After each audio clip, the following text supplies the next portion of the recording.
मित्रांनो, द्वेषाने पछाडलेली एक गँग मराठा समाजाच्या विरोधामध्ये खास करून मनोजदादा जरांगे पाटील यांच्या विरोधामध्ये सक्रिय झालेली आहे।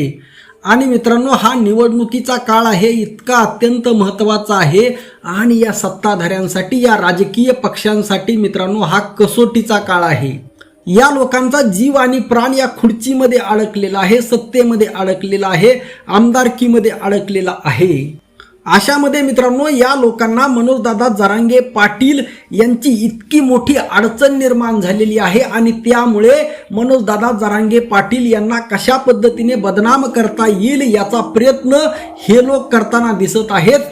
यामध्ये उघडपणे सांगतो, भारतीय जनता पार्टी आणि त्यांचे छुपे समर्थक हे उघडपणे आता अनेक गोष्टी, काही गोष्टी उघडपणे, काही गोष्टी गुप्तपणे, काही गोष्टी षड्यंत्र करून मराठा समाजाला मनोजदादा जरांगे पाटील यांना बदनाम करण्यासाठी हे शक्तीपणाला लावणार आहेत, लावत आहेत, लावलेली आहे। त्यामुळे मित्रांनो खूप महत्त्वाचा व्हिडिओ आहे। सध्या मराठा समाज आवरत नाही, खास करून देवेंद्र फडणवीस उर्फ भारतीय जनता पार्टी उर्फ छत्रपती शिवाजी महाराजांचे एक नंबरचे दुश्मन, या लोकांना काहीही करून मराठा समाजाला आवरायचं आहे किंवा मनोजदादा जरांगे पाटलांचा लढा मोडीत काढायचा आहे।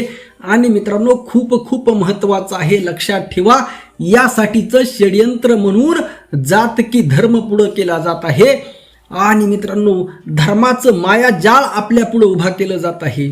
मित्रांनो तुम्ही विचार करा, हा व्हिडिओ पाहणाऱ्या प्रत्येक मराठ्यांनी स्वतःला प्रश्न विचारा।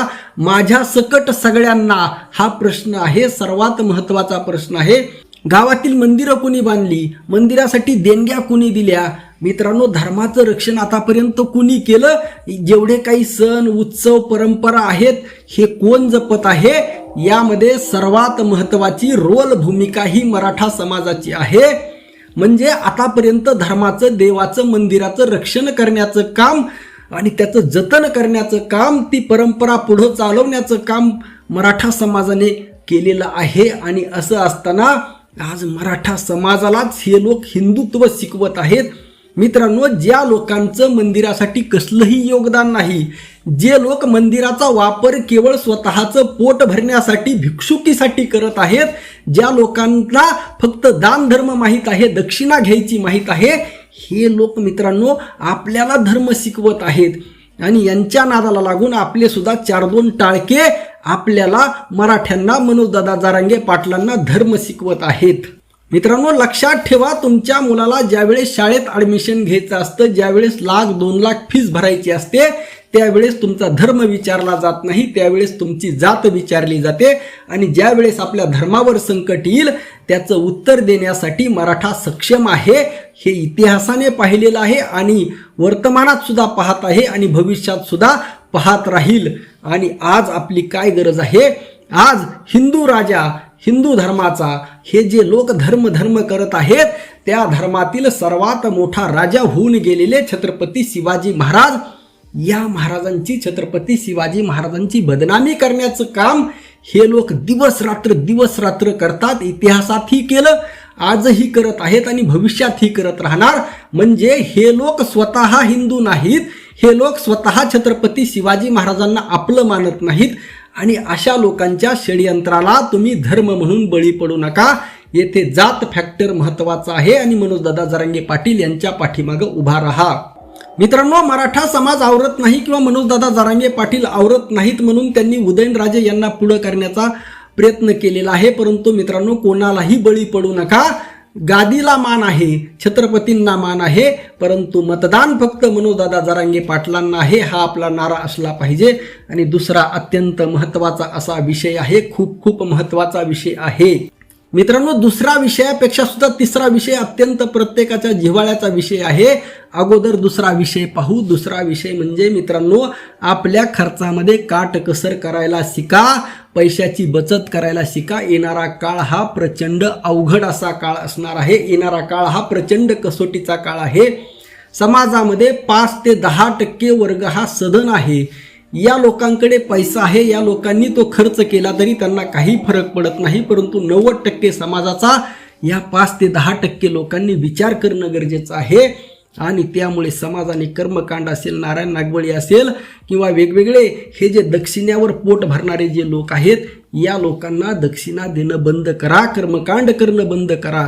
स्वतःच देवाची, ईश्वराची, भगवंताची पूजा अर्चना काय करायचं असेल, अभिषेक वगैरे सगळं काही स्वतः करा. देवाला मध्यस्थाची गरज नाही, हे वारकरी साधू संतांनी सांगितलेलं आहे. तुम्ही प्रत्यक्ष स्वतः देवाची पूजा करा आणि पूजा करताना मंत्र यावेत असं काही नाही. मुखाने होईल तैसे, जसं होईल त्या पद्धतीचं देवाचं नाव घेऊन पूजा करा. ती पूजा 100% देवाला पावते. आणि मित्रांनो, त्याचबरोबर व्यसनापासून लांब राहा, लग्नाचा वगैरे खर्च कमी करा. आणि तिसरा विषय लग्नाचाच आहे मित्रांनो. प्रत्येक गावामध्ये 10, 15, 20, 25, 30 मोठं गाव असेल तर 40-50 पोरं आज बिना लग्नाची आहेत. याचा विचार करा. आणि मित्रांनो, हे खूप खूप महत्त्वाचं आहे. अशा वेळी आंतरजातीय विवाहाचा सुद्धा विचार करा. मित्रांनो, आपल्या सर्वांचे DNA हे संमिश्र आहेत. केवळ आपल्या जातीचे नाही, प्रत्येक जातीचे, ब्राह्मण असो, क्षत्रिय असो, वैश्य असो, शूद्र असो, वर्णबाह्य असो, या सर्व जाती धर्मातील वर्णातील लोकांचे DNA हे मिक्स आहेत. म्हणजे याचा अर्थ 2000 वर्षापूर्वी, 1500 वर्षापूर्वी आजच्या कोणत्याही जाती अस्तित्वात नव्हत्या. याचा अर्थ काळ ओघामध्ये मानवाने या जाती तयार केलेल्या आहेत. त्यामुळे आंतरजातीय विवाह करावा लागला तरी करा, परंतु या मुलांच्या लग्नाचा प्रश्न मार्गी लावण्यासाठी समाजाने विचार करणं गरजेचं आहे. या 3 गोष्टींचा विचार करा आणि मनोजदादा जरांगे पाटील यांच्या पाठीमागं कसल्याही भूलथापाला बळी न पडता ठामपणे उभा रहा. रामकृष्ण हरी. जय जगद्गुरू. जय शिवराय. जय भीम.